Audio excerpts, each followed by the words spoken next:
Hello dear student, welcome you again in this video. Guys, in this video we will learn about the representing a rational number on the number line. So, first of all we have to know that what is the irrational number and which irrational number can be represented on the number line.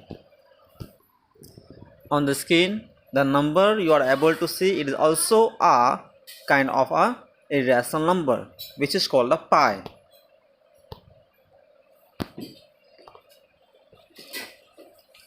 Okay, now let's see the another example of the irrational number.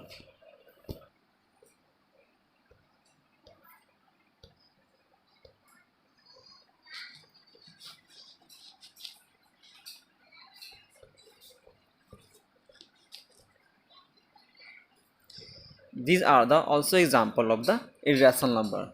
Now guys, we are going to locate root 2, root 3, root 5 and root 7 on the number line. So guys, let's start our syllabus. First of all, we have to understand some important terms which are on your screens. As you can see here, we have already read, however we have to learn again before starting the questions. Now you can see here Pythagoras theorem.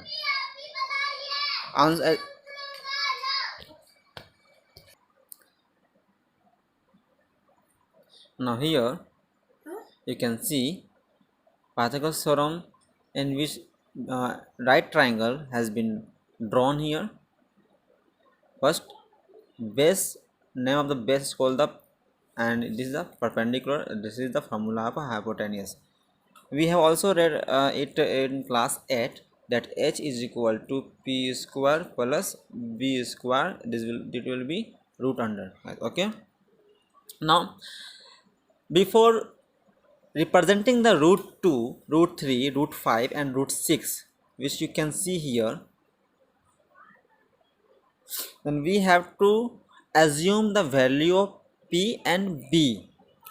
Then how will we assume the value of p is equal to value of p and value of b? Now let's you understand. Gas हम लोग root 2 को root 3 को represent करने के लिए हम लोग Pythagoras triangle बनाते हैं, जो आप यहाँ पे देख पा रहे हैं। इस तरह से हम लोग बनाते हैं पाइथागोरस ट्रायंगल। तो इसी में आपको b का मान और p का मान एज्यूम करना पड़ता है, ठीक है। और वो किस तरह से एज्यूम करेंगे वो मैं आपको बताऊंगा, लेकिन आप इस इमेज में ये देख लें कि किस तरह से पाइथागोरस ट्रायंगल बनाया गया है। हम लोग बेस में कुछ ना कुछ यूनिट के हिसाब से बनाएंगे, यहाँ परपेंडिकुलर भी जो लेंगे वो भी कोई ना कुछ यूनिट लेंगे, और इन दोनों का वैल्यू हम पुट करेंगे एच हाइपोटेनस वाले फार्मूला में जो आपने पढ़ा है इस तरह से।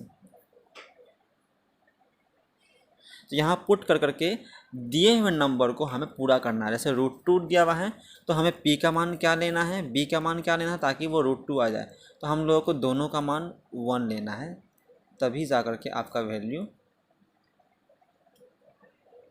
आ जाएगा 1 + 1 = √2, ठीक है। इस तरह से हमें वैल्यू मानना है, लेकिन वह वैल्यू आपका खुद बना हुआ है, आपको बस देखना है और समझ लेना है, फिर उसके बाद ये आसान हो जाएगा बनाना। चलिए देखते हैं वापस से। इसमें देखिए आप कि अगर हमें रूट 2 लोकेट करना है तो हमें p का मान और b का मान क्या लेना है, 1 लेना गाइस, ठीक है। और रूट 3 जो आप देख रहे हैं, रूट 3 हम लोगों को ड्रॉ करने से पहले हम लोगों को रूट 2 ड्रॉ करना ही पड़ेगा, जो फेज़ 1 के अंदर आता है। हमने इसे कैटेगराइज कर दिया है कि रूट 2 और रूट 3 को बनाने के लिए आपको फेज़ 1 यानी कि पहले रूट 2 बनाना पड़ेगा, उसके बाद रूट 3 बनाना पड़ेगा। उसमें हम लोग रूट 2 बनाने के लिए जो वैल्यू लेंगे p का मान वो 1 और b का मान भी 1 लेना है, ठीक है। तो पहले हम रूट 2 बनाते हैं, उसके बाद हम लोग रूट 3, रूट 5, रूट 6, 7 बनाएंगे, ठीक है। देखते हैं।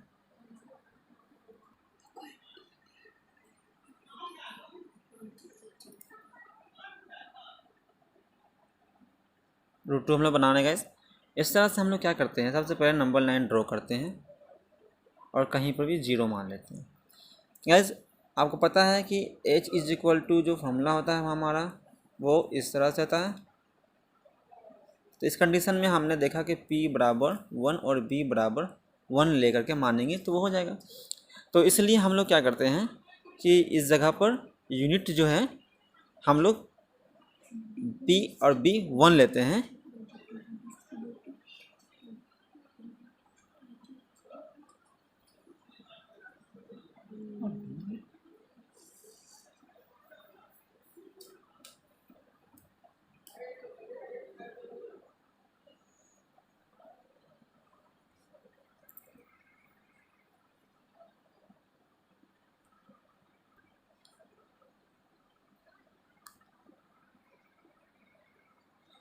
तो सबसे पहले हम लोग b मान लेते हैं 1 यूनिट। यह मान लिया हमारा ये 1 यूनिट है यहाँ से लेके यहाँ तक, ठीक है, जिसको हम लोग a मान लेते हैं। फिर उसके बाद आपको एक प्रोटेक्टर के हेल्प से 90 डिग्री ड्रॉ करना है और जिसको 1 यूनिट के बराबर लेना है आपको, ठीक है। 1 यूनिट आप किस तरह से मेज़र करेंगे, 2 centimetre is equal to 1 unit भी मान सकते हैं, 1 centimetre is equal to 1 unit मान सकते हैं। तो अगर आप 2 सेंटीमीटर ले रहे हैं तो इसलिए ताकि वो बड़ा दिखेगा तो आप ले सकते हैं 2 सेंटीमीटर, वो आप पे डिपेंड कर रहा है, बस इसलिए हमने यहाँ पर कोई मेजरमेंट का वैल्यू नहीं दिया है, वो यूनिट लिखा है। तो आप 2 centimetre is equal to 1 unit मान लोगे तो थोड़ा बड़ा बनेगा और अच्छा दिखेगा। आप चाहे तो उसे और जूम आउट करने के लिए 5 सेंटीमीटर भी मान सकते हैं 1 यूनिट को, ठीक है। तो ये 1 यूनिट हुआ, ऊपर में भी 1 यूनिट हम लोग को लेना है इस तरह से। तो जब ये 1 हमारा नीचे बेस भी 1 यूनिट और परपेंडिकुलर भी 1 यूनिट हो जाएगा तो हाइपोटेन्यूज जाहिर सी बात है कि वो √2 ही होगा। ये ए है, इसको हम लोग बी मान लेंगे। तो गाइस अब क्या करना है, हमारा सेकेंड स्टेप ये है कि अब हम लोगों को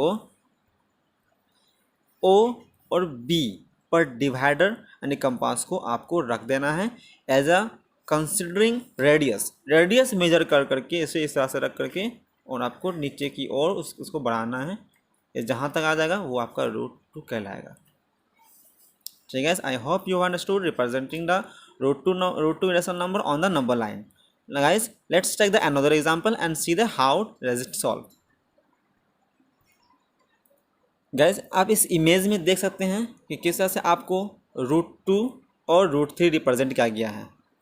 तो √2 इसमें आप देखिए कि हम लोग √2 रिप्रेजेंट करने के लिए ओ से लेके यहाँ 1 यूनिट ले लिए, फिर ऊपर भी यहाँ से लेके यहाँ ए तक 1 यूनिट ले लिए, तो ये हमारा √2 कहला गया और हमने इसको कंपास की सहायता से करना है, ये हमारा √2 हो गया। ठीक है, उसी तरह से जब हम लोग √3 ड्रॉ करते हैं तो याद रखिए गाइस, फिर से मैं आपको बता देता हूँ, √2 और √3 हमारा जो है वो फेज़ 1 में आता है। फेज़ 1 का मतलब कि आपको अगर √3 बनानी है तो √2 हर हाल में बनाना ही पड़ेगा। √2 हमारा बेसिक है। और उसके बाद जब √2 तैयार हो जाता है तो इसे हम लोग मान लेंगे बेस मान करके फिर उसके ऊपर कंपास के प्रोटेक्टर के हेल्प से परपेंडिकुलर लेना है 1 यूनिट 1 लेना है। तो जो बनेगा आपको वो हाइपोटेनियस वो √3 मिलेगा। फिर कंपास के सहायता से आपको इस तरह से लो करना है, ये आपका मिल जाएगा √3। ठीक है, तो अब यह बात ये उठती है कि हम यहाँ पर 1 क्यों ले। तो मैं फिर से बता देता हूँ कि मान लीजिए कि बेस हमारा अब जो हो गया है वो OA हो गया है और P हमारा कहलाएगा A से लेके E तक, ये हमारा बेस कहलाएगा, सॉरी परपेंडिकुलर कहलाएगा और ये कहलाएगा बेस। तो √3 प्रेजेंट करने के लिए यानी H का मान √3 है तो वहाँ पर हमें P का मान तो हमेशा 1 ही लेना, P हमारा हमेशा 1 होगा, यानी कि परपेंडिकुलर जो भी ड्रॉ करेंगे वो हमारा 1 ही होगा। जो चेंज होगा हमारा वो बेस चेंज होगा। तो बेस यहाँ पर क्या लेना है, तो बेस आपका ऑलरेडी यहाँ पर √2 दिया हुआ है। तो गाइज आप इस तरह से अगर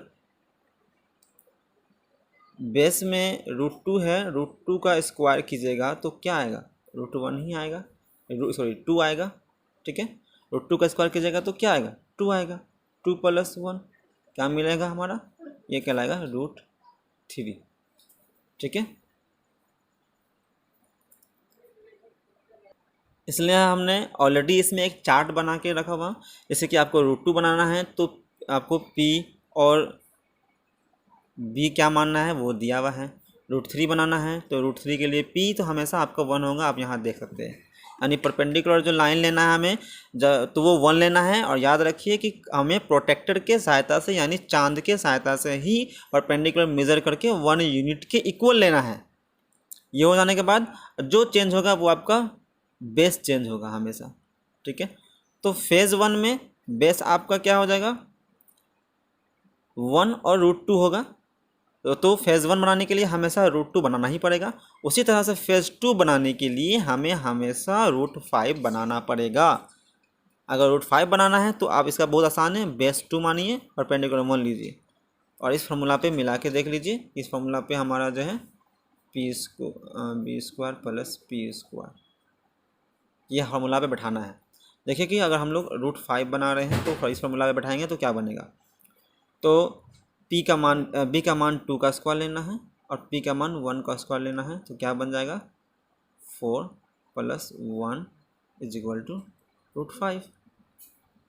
इस तरह से हमें फार्मूला का यूज करके आपको बनाना है। तो गाइज √5 भी इसी से बनेगा, √6 भी इसी तरह से बनेगा, √7 भी इसी तरह से बनेगा। एक इमेज के द्वारा आप देखिए, आपको समझ में आ जाएगी। गाइज ये इमेज उतनी क्लियर नहीं है, लेकिन आप जो है इसे देख के आपको अंदाज़ा मिल जाएगा कि किस तरह से सॉल्व करना है। ठीक guys, now guys our next topic is terminating and non-terminating number. Let's see the example of it. Yes, we have already categorized it, which is called the decimal expansion. There are two types of decimal expansion, guys. First, terminating number, which is called the rational number, and non-terminating number, which is also called the rational number. But non-terminating number are two types. First, repeating. Second, non-repeating. Okay, guys. Let's see the example of the first terminating number. And what is the terminating number and what is the non-terminating? We also see the definition of it. Now guys, you are able to see the definition of the terminating number, which called the when the decimal expansion terminates or ends after a finite number of steps, then it is called the terminating decimal number. The terminating decimal expansion is a rational number. Guys, let's see the example of it. If we take the 1/2, 5/2, 3/5, okay guys, and we take the 3/30. If you divide all this number will ends after a finite decimal expansion.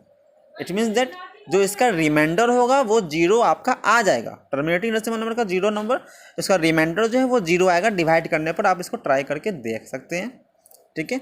Now see the non terminating repeating expansion. It is called the decimal representation of a number is said to be non terminating repeating decimal if it repeats and doesn't comes to end। यानी कि अगर आप कोई number जैसे 1/7 is a good example of it. 1/7 को अगर हम लोग डिवाइड करेंगे तो इसका डेसिमल एक्सपेंशन आपका ख़त्म नहीं होगा, वो चलता जाएगा। आपको मैं दिखाता हूँ एक इमेज द्वारा।